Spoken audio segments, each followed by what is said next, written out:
Programang ito ay rated SPG, striktong patnubay at gabay ng magulang ang kailangan. Abot langit na naman nga ang galit ni David dahil makikita niyang magkausap si Catherine at Tanggol. Lagi talagang hadlang si Tanggol sa kanyang mga plano.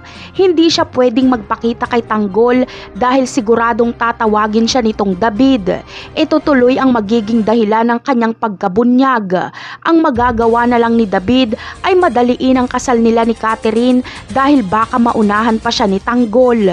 Sa kabilang banda naman ay dahil na-promote na si Rigor ay sila ni Mando ang maaatasan sa investigasyon sa pagkamatay ni Pablo. Kaya pupunta sila sa burol nito para makakuha ng mga impormasyon. Dito ay magkikita si David at Rigor. Magtataka si Rigor kung ano ang ginagawa ni David doon.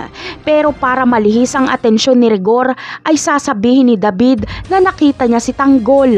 Kaya hanapin ni Rigor si Tanggol.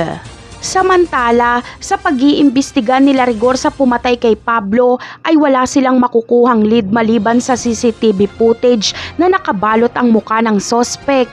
Kapag mapanood ito ni Rigor ay agad na papasok sa isip niya ay si Tanggol dahil kasing katawan ito ni Tanggol at kapareho maglakad. Kaya para kay Rigor ay kilala niya na ang pumatay kay Pablo. Pero hindi pa pwedeng basta-basta na lang ituro ni Rigor si Tanggol dahil kutob niya lang ito at hindi naman kita ang mukha ni Tanggol.